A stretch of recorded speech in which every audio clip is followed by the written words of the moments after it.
Welcome to the Canadian Guild of Stage Directors and Choreographers podcast channel. My name is Jen Thiessen. And I'm Kyla Musselman, and we'll be here to guide you through these episodes, which are made possible thanks to Canada Council for the Arts. The Canadian Guild of Stage Directors and Choreographers, CGDC, is a national arts service organisation advocating for the rights, interests and protection of stage directors and choreographers and their assistants and associates. These first episodes are snippets from our Assistant and Associate Program series, featuring industry leaders with insight about the theatre creation process, shared with you with the hopes of enriching our community. In today's episode, we have a roundtable discussion in the hopes of demystifying collaborating with designers as a creative with Robin Fisher, Jareth Li, Deanna Choi, Sean Nieuwenhuis, all hosted by CGDC's Chair Director, Tracy Fly. We are thrilled to be joined by this incredible group of esteemed artists for our roundtable discussion on working with designers in theaters. Please welcome Robin Fisher, Jareth Li, Deanna Choi, and Sean Nieuwenhuis. Robin Fisher is an award-winning set and costume designer based in Hamilton. With a career spanning over 2 decades, she has created stunning designs for the Stratford Festival, Canadian Stage, Citadel Theatre, Globe Theatre, the Canadian Opera Company, Shaw Festival, and more. Her work extends into film and music videos, and she's also a painter known for her highly detailed gouache paintings. Robin is a graduate of both the Costume Studies program at Dalhousie University and the Scenography program at the National Theatre School. Jareth Li is a Singapore-born, Toronto-based lighting and stage designer who is passionate about exploring identity, culture, and heritage through new work. His designs have been seen in productions at the Howland Company, Crows Theatre, Citadel Theatre, Western Canadian Theatre, Shakespeare in the Rough, Saga Collective, and more.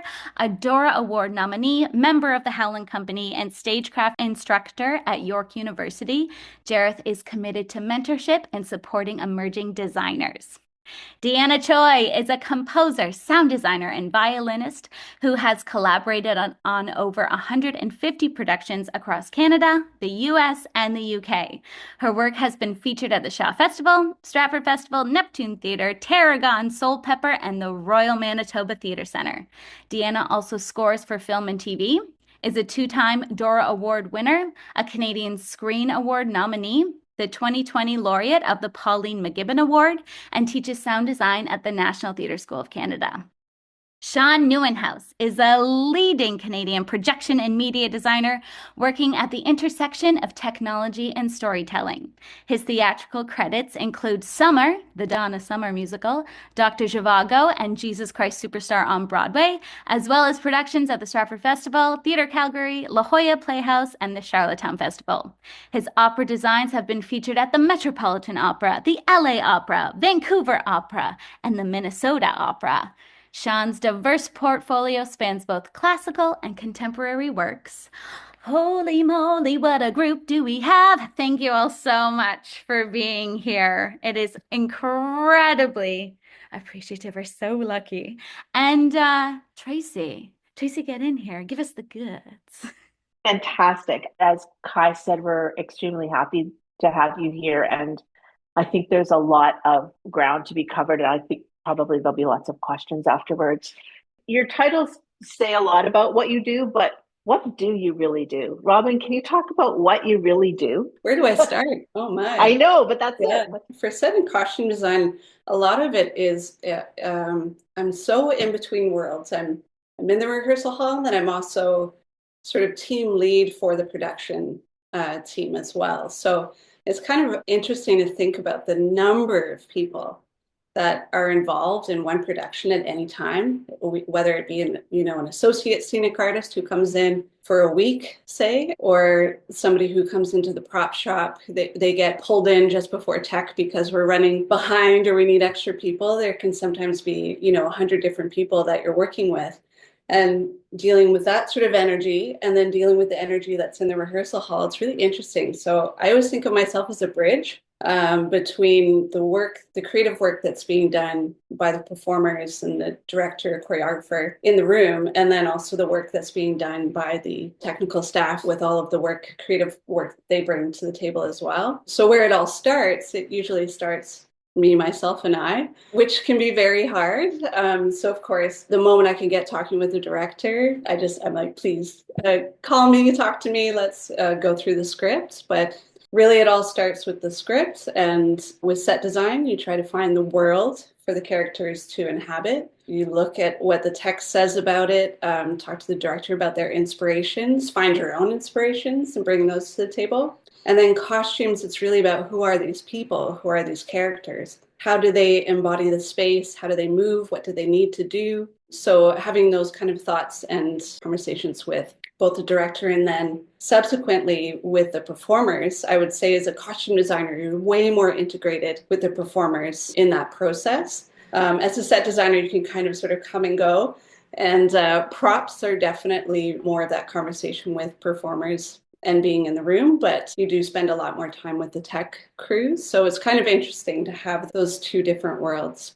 As a director, I know sometimes we don't always get to see that scenic painter. Sometimes we're invited into shot, but often they're working really late nights and you're, trying to get things done. And just for all of us to know and acknowledge that the hours that go into everything else that all these designers do that we don't actually see or sometimes even know about is quite extraordinary in order to get you to the place where your vision is realized. Sean, can you talk a little bit about what you do, and maybe address how quick it changes? Honestly, every project I've been involved in has been slightly different. More often than not, we, as video, come to the table later in the process. Scenic is the framework for that, and then you get plugged into that. Or sometimes it's, director calls up one day, can we project faces onto severed heads on sticks in the middle of the stage? And you go, okay, we'll figure that out. But the idea that, when you engage a projection person, that they will just magically come and be a fount of content. Colleagues in the audio world, I have probably the closest experience to this as well, where there's not really necessarily recognition of how much goes in and trying to get producers on board with, yay, we can do all these magical things, but it takes time and it takes people and teams. So you look at what's happening on a big projection heavy Broadway production, and there'll be 13, 15 people sitting on the row or sitting down in their basement, just busy animating and changing that kind of stuff, because we can plan and previs and all that kind of stuff at the end of the day. What's exciting about it is when all the things come into the room and we get to make it work together and then tweak and adjust and react to, best support the performance. Yeah, I think what's interesting is what you said, that this misunderstanding that you are this font of content, that, I can say to you, what I'd really love to do this. And you say, yeah, you can, but it's going to take me a week to render that. So we can get there, but it's not now. Like, that's actually creation. It's not just, I've got it stored somewhere, unless as designers and creators, we've had those conversations and you've been working on that. It's not instantaneous. And I think that is often something that is not well understood. If you're interested in video and projection being part of a project you're working on, having that person in your team be part of those earlier conversations to be able to flag, it's like, we can't do this because we don't have a gazillion square meters of LED. However, what if we solved it this way or that way? And that's kind of the fun part, where being able to be involved in those conversations earlier with the director, with the other designers, ultimately lets you deliver something more satisfying. So, yeah, and also I think it also helps maintain a cohesive design so that no one is like encumbered by a lack of technology or a lack of planning or a lack of communication prior to where you are. Jareth, can you talk about what you do as a lighting designer and how that relates potentially to collaborating with a projection or video design? Absolutely. I would say my role really begins once I receive something from the set designer.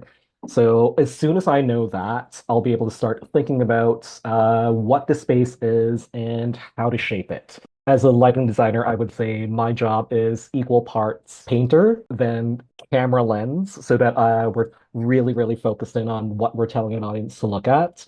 And finally, all of that is put together with the technical know-how of the pre-planning portion, picking and choosing what equipment I know is going to be bright enough. All of that is informed with conversations from all of you as directors in terms of what are some of the moments in a show? What is the emotion of that? Light being the exact opposite of set, where it's you can't touch it. It's not paint, but it has the ability to make an audience feel. That is one of the most fun parts of my job, really.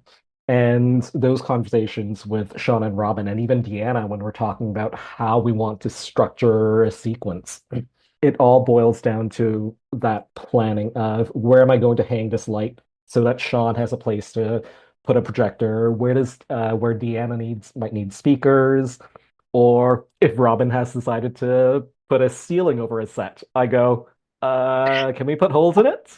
So I personally like getting in on artistic conversations as early as possible, as soon as the set designer's on, so that one of my great tools is just shooting back and forth images between a set designer, director, and if there's a video designer, just back and forth saying, what do you think about this? Maybe not this exact thing, but the feel of it. Is this what we're trying to achieve? Because at the end of the day, while money would solve a lot of problems, yes, it might be cool, but are we doing it for story versus just for something that's cool? But yeah, again, that thing that we talked about the last time I chatted with all of you about that collaboration and communication. It's not just about what happens in the hall, right? It's about everything. And if we don't have the cohesiveness and that full meal deal that we get sometimes, that aha moment when the lights go down and the lights come up and we see a world and we're transported into it, doesn't happen as effectively because we weren't all on the same page and something had to go.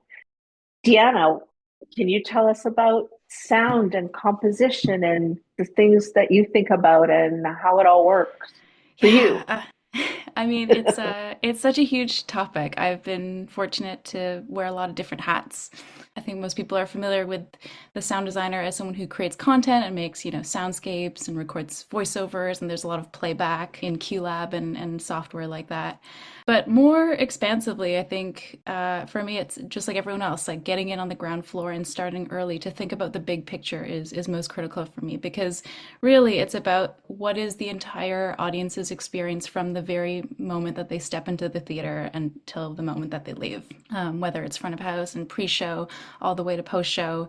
If it's, something like outside the march and they have a very immersive space, then it also veers into the world of installation design in a way as well, right? And I think like also something that's really critical for all theater designers is that space is so important. Like you're in charge of not just the story, but transforming space.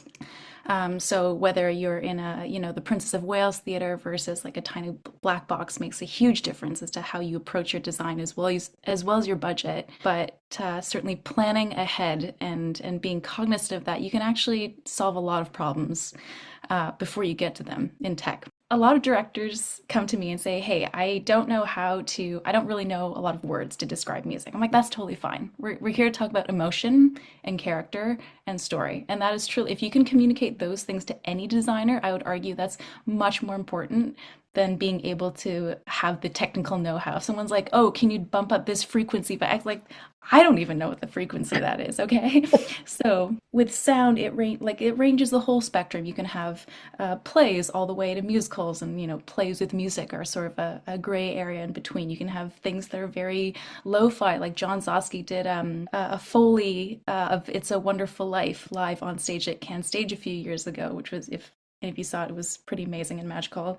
And then there's also like these massive speaker setups that can localize sound, and people wear like radio trackers, and they do this for, the big Broadway production of Aladdin and so on. And that kind of technology helps really pinpoint when you've got a cast of 30 people on stage. You can say, oh, that's like Aladdin standing on the tent roof, and you can pinpoint their voice in space. I once heard Tony Miola, who designed Wicked, talk about how the microphone is there to make you not sound bigger, but to make you sound closer.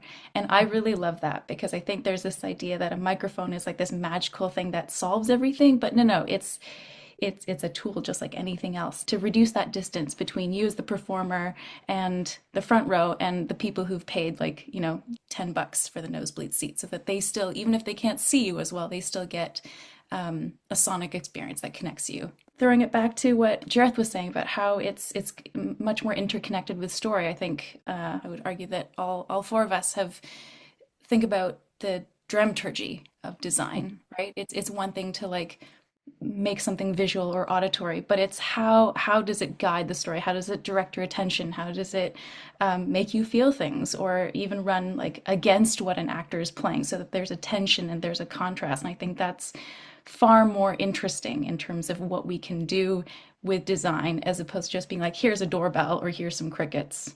No, that's fantastic. And I think what we continue to hear is about the story, serving the story. Does it serve the vision? Does it serve the agreed upon vision? Like, as creatives, that we all have our thoughts, our hopes, our dreams, and how we can best accomplish it. And when we can all be on the same page, obviously, it's a real gift. You've spoken individually, but in all of it, it's about how you all speak to each other, and at what point you need to speak to each other, and at what point don't you need to speak to each other. You said early on is best. Couldn't agree more that all starts happening. I always think about, day one, when everybody meets in the hall the first day, and there's a design presentation, and costumes and set, there's a maquette, and we can see sketches. And if there's projection design, we can see some of that if it's storyboarded out, and sometimes not, because you haven't discovered the content, it hasn't been made. But lights and sound often go, well, see you in the theater, because there's not much, your work has yet to be seen. It's not that it hasn't started, it has yet to be realized, because it happens in the venue itself. Can I ask you how easy, I know the answer to this, but I want everybody else to hear this. How easy is it to change direction mid-process? If you discover you don't have the lights you want, can you add instruments? Jareth, how easy is that? Is it only budget, or is it space? What happened? I would say when it comes to a situation like that, it is very much budget and time. Knowing full well that, oh, we have decided to add or want to make a moment on stage that is discovered in a rehearsal hall. And this is where technology has helped us a lot in the lighting world with moving lights, whether it's an IQ or a high-powered single moving lights that you can adjust and reposition during scenes. That has allowed us a lot more flexibility with making discoveries in the rehearsal hall, but that also requires some pre-planning to then build around or cue around what that moment is. If you're in a theater that doesn't have that ability, for me, I've always just had to say, how important is this moment? Do you need to see this right now? Or for this light, can we add this in a notes call tomorrow morning and revisit this moment? If it's not something that's absolutely critical to have for a preview that night, then I would say that's the solution. Right. Sean, how does that affect you if things start happening or don't happen? It depends, I guess, on what exactly is trying to be achieved. I was up at the Citadel last fall, and another iteration of a show that we've been all together on as a team for a few go-rounds, and the director decided that there's a scene between two characters that just needed a little bit of rain. That was the thing that just helped put it over the top. So everyone in their respective departments turned around, and ding, ding, ding, ding, off we went, and made that happen. There's the shows where, as video projection, you actually get the ability to not dictate, but make your wish list and go, based on what the team is asking for, we kind of need this tool and this tool and this tool. And then there's other shows where, well, this is what the theater has, so how do we make that work? And I'm walking into something soon where, we know they've got some stuff. It's not the greatest, and it's really going to come down to seeing it in the room and seeing the physicality of it to be able to then go away and tweak the design to make it, make choices based on what we have to work with. None of that speaks to the on the fly pivot. I mean, at the end of the day, it's yes, we can. You're always there to try and play ball with your team, and sometimes it's the yet or the yes, but we can't deliver that. But how about this as a way of, given Right. what we have in front of us here, and given what we're trying to achieve collectively, can we try this or that? And that can be part of the fun part of it, right? Yeah, the discovery. Yeah. Wonderful. Robin, probably and we know this, that at some point there's a point of no return on design in both respects to costume and the set, correct? Yes. I guess in a nutshell, yes. But also, if anything comes up with regards to safety, that's something I've often noticed at any theater company. There is no limitation. So if something needs to change, if we need to put up a railing, if we need to modify a piece of the scenery, I've been part of shows where a performer may have gotten hurt or something like that, and then they need to be accommodated for movement if they can't do the stairs anymore, and then it has to be modified to a ramp. Sometimes things like that may come up, but as far as a big change, you're right. I mean, a lot of that, especially with set design, once that's sort of locked in, it's sort of full steam ahead, and the team just starts building it, and usually long before rehearsals start. So that's always kind of, I do feel a bit like a salesperson at the first day of rehearsals. I'm convincing everybody that this is the best way to go, and it's going to be great. Of course, there's things that we find along the way, especially, for example, if we can't fit this sofa through here, and the director really wants it to come that way, or if this prop just isn't working, or again, like if it's a matter of safety or something like that. For costumes, sometimes a costume will come on stage here in tech, and that's really down to the wire, and it just kind of, something about it doesn't work, or it's just not working, like the movement isn't working. Or I just recently worked on a show that required a lot of harnesses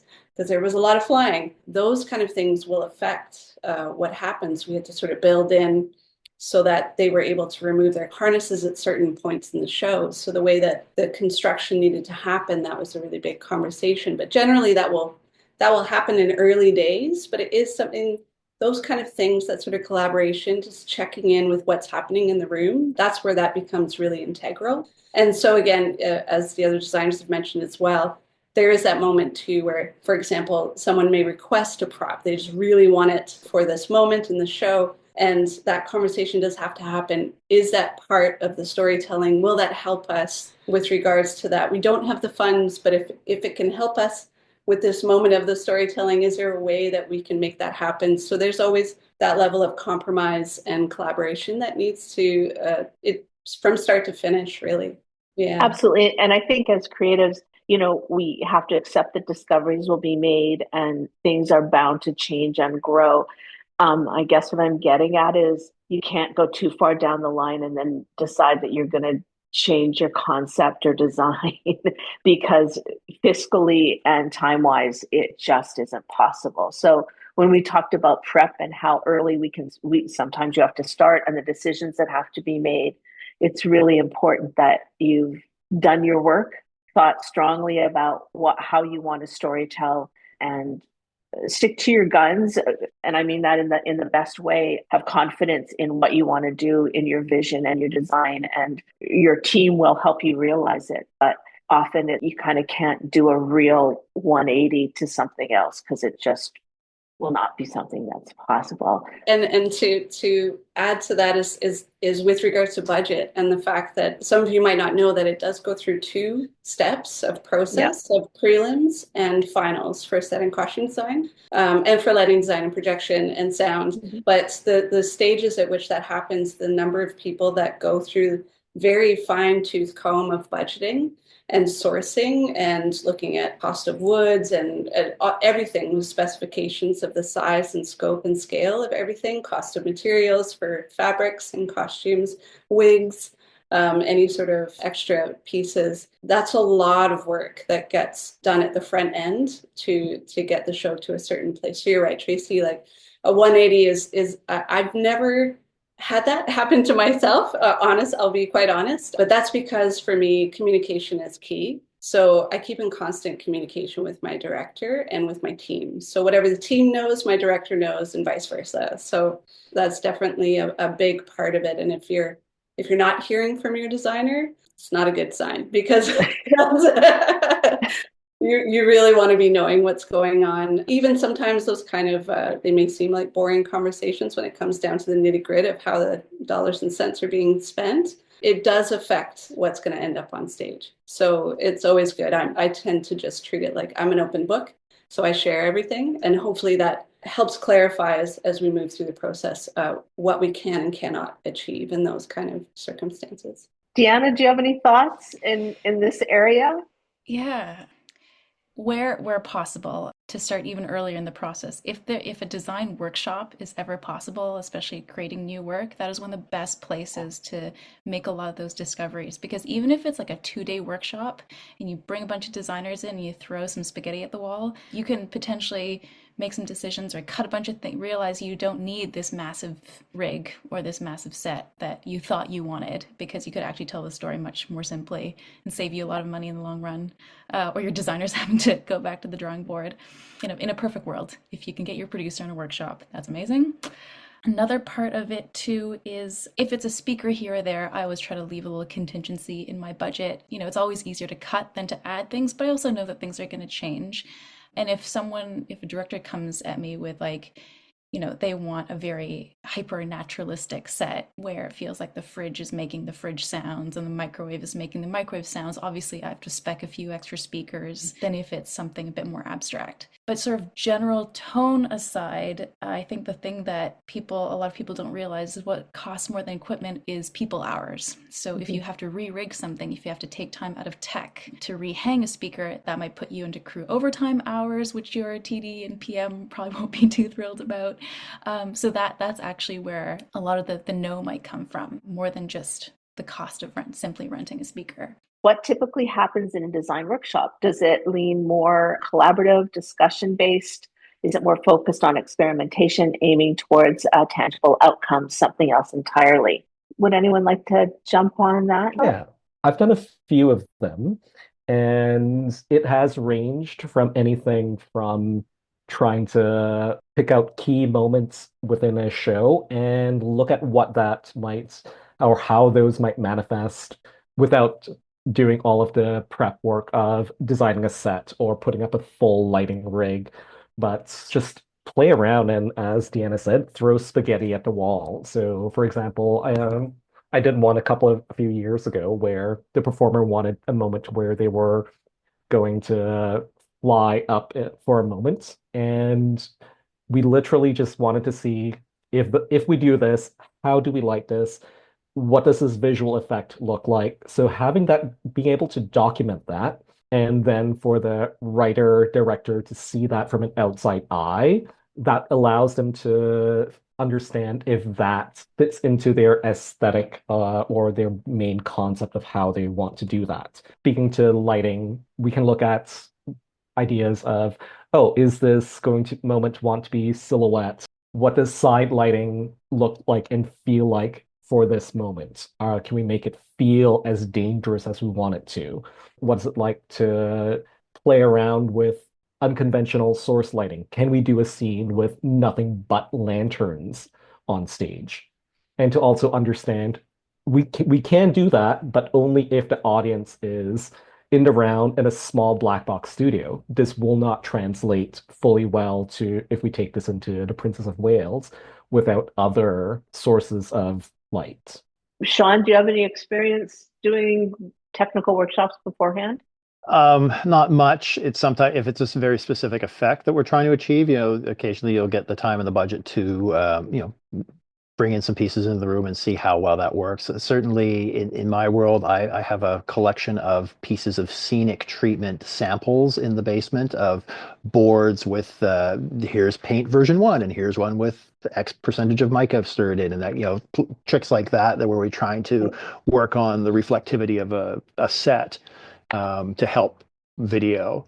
And then the last one that I did do ended up being pretty much a full-blown production. This was Ballad of Johnny and June. We did it in New York originally, where, it was, 150 lights and a set and basic costumes. It certainly wasn't all the costumes and kind of, but it was the most produced thing I'd ever been part of. It was crazy. We had 90,000 lumens of projectors stacked up and all the toys to make that go. And this was just to put it in front of some investors to see do you like this? Do we want to do this, keep this going? So, Amazing. and I've been told that's not that uncommon right now in the world of commercial stuff. I don't think, we get to see a lot of that this side of the border, but there is that aspect of it out there where people are really, because a big shiny musical is a massive investment at that level now, that they're willing to drop a few $1,000,000 just to see if it kind of works. So should be so fortunate to have such deep pocketed producers on everything we all get to play on. But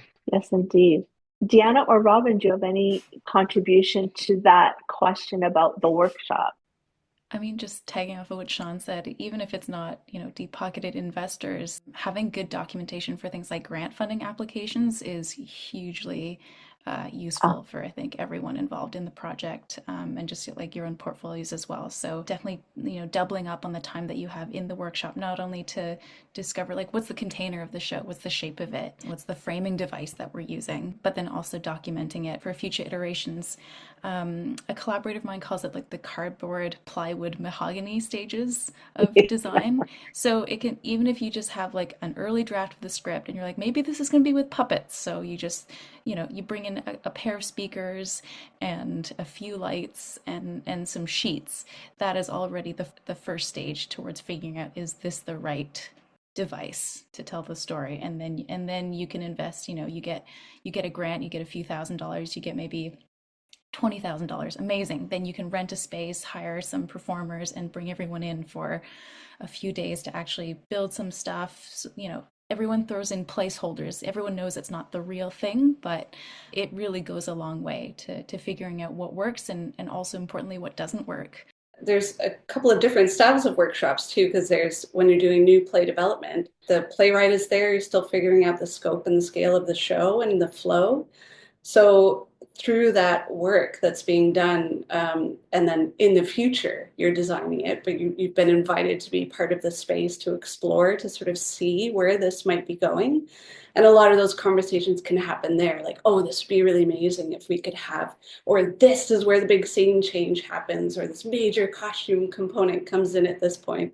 And then I've also been involved in workshops where the set is already like 70% built and a full workshop is done in order to see choreography, or if anything is automated, if that works and how that functions within that moment. So these kind of workshops can really range in styles and also focus. So it just really depends on what the end goal is of that particular workshop and what needs to be accomplished. And then sometimes you might explore something that you never expected to, or have a design conversation when you didn't expect to, and really find these like new sources of information and inspiration, which is really cool. fantastic. Thank you. Everyone has mentioned earlier the discussions, the better. What do you find has been the most useful in those early discussions with directors and other collaborators versus what is not useful at that point? Sean? yeah, the vision and ultimately the heart of what we're there to try and do.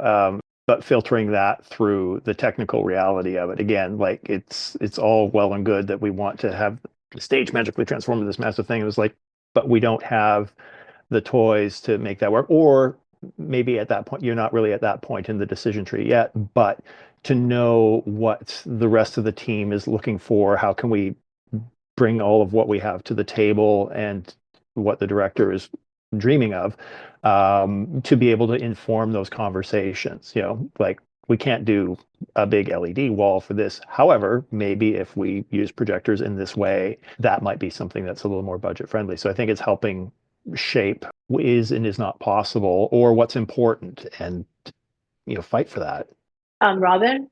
Yeah, I find lately, and it's been fantastic, and I would encourage all of you to do this as well, is to have design team meetings very early. Now, that does, it gets complicated because often lighting and sound designers, I'm guessing likely projection designers as well, is that their start date in their contract can sometimes be a bit later. So you are kind of asking them to come to the table for a conversation that are sometimes outside of the parameter of that. But I will say that most designers are willing to do that, because what it does is it gives some, as a set and costume designer, I am often especially as a set designer, I'm often the first one First. to kind of crack that script with the director, and have those conversations. And I've also been on the other end when I'm only a costume designer and I come into it and I see all this work that the set designer has done, and you sort of work so independently from one another, and you have these independent conversations with the director.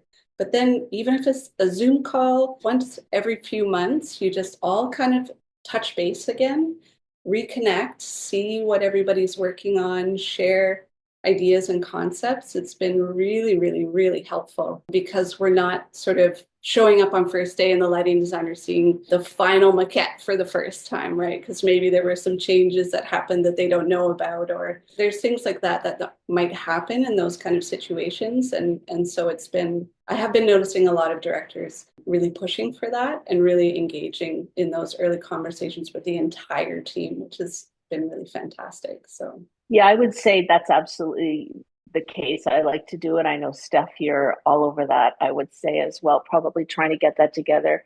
But it is a concern and something to think about when people are actually contracted, what their availability is. But the sooner the better to get everybody together, because as we mentioned before, that the cross-pollination and the communication between everybody, and that I would say would also stem through the entire process, right? As we're working and things are moving forward and we're getting to the stage, and on a day-to-day basis, there are a million things that are happening while you're still in the hall and things are going on tech-wise. So to be able to maintain that communication is super important. And most designers will stick their head in and go, hey, guess what happened today? You need to come see this. Or do you have 5 minutes to come in? I need you to, I need you to see this because I'm not going to do anything else until you do, because we can't go on this way. I just want to ask each of you if you have any thoughts or advice for these individuals who are emerging and moving forward on how to foster relationships with creatives in the country, how to reach out, how to find them, how to talk to people, and what's the best way to do that?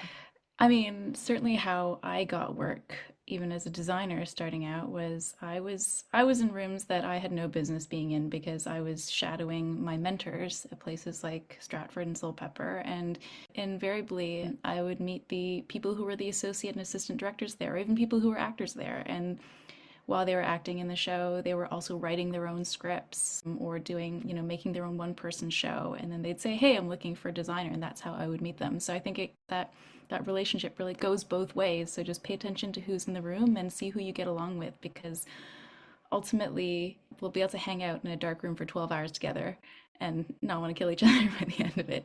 So, that's really what those are the people you want to surround yourself with.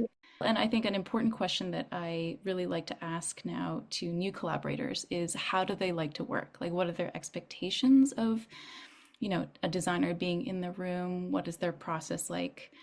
Because that you can infer a lot from potentially how you might get along with them.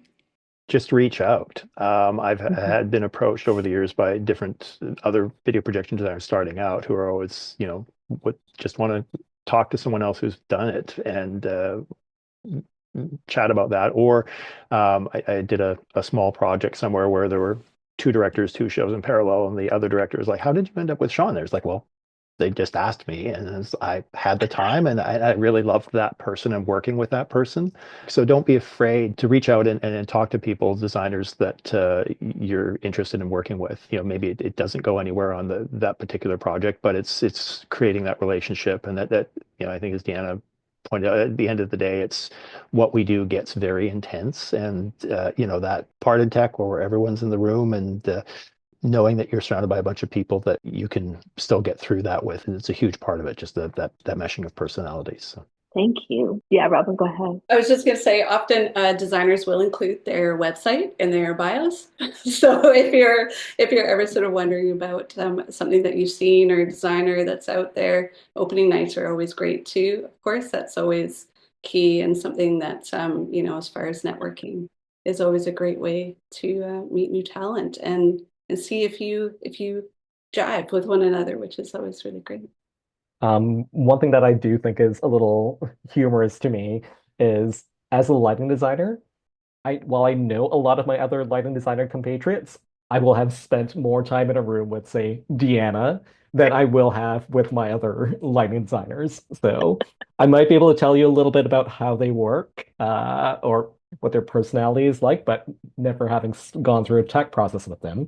So in that sense, you can ask perhaps your set designer, if you have one already, who they might be able to recommend as, Yeah. oh, who have you worked with before?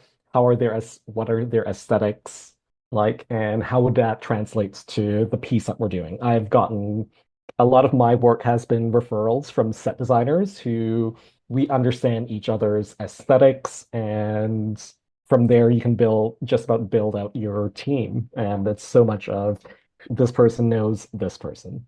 Thank you, Jareth. Just to summarize a touch, debrief on some cool things that were all said today. Each department is so interconnected. So design team meetings, super, super helpful. Language, communicating using emotion, character, story over any kind of technical language is super, super helpful. And it's all about the story. It's all about the story, and does it serve the agreed upon vision? Budget, time, and people hours are huge factors when it comes to changes and discoveries that are made in rehearsal. We need to know how important is it to the story, because the budget is law. There are so many hours of work that actors, creatives do not see. Thank you to our technical teams on every theater and our designers. Thank you so much. No, we can't do that, but we can do this, is part of the fun. If you're not hearing from your designers, it's not a good sign. Communication and collaboration. Again, have confidence in your vision as a director, and your team will help it come to life. Fostering relationships between designers. Reach out. Pay attention to who's in the room. Assistants and associates. Who are your designer, assistant, and associate counterparts? And expectations are a big, big thing. How does each artist like to work? Thank you, designers, so, so much. This podcast was made possible by Canada Council for the Arts and brought to you by the Canadian Guild of Stage Directors and Choreographers. CGDC advocates for the rights, interests, and protection of professional stage directors, choreographers, and their assistants and associates. To learn more, give them a follow on Insta at official CGDC, or check out their website, cgdcweb.com. If you enjoyed this podcast, give us a review, a like, or a follow. And if you have any questions or queries about today's episode, please shoot us an email over at canadianguilddc@gmail.com. Thanks for helping us build better pathways and being a part of our community.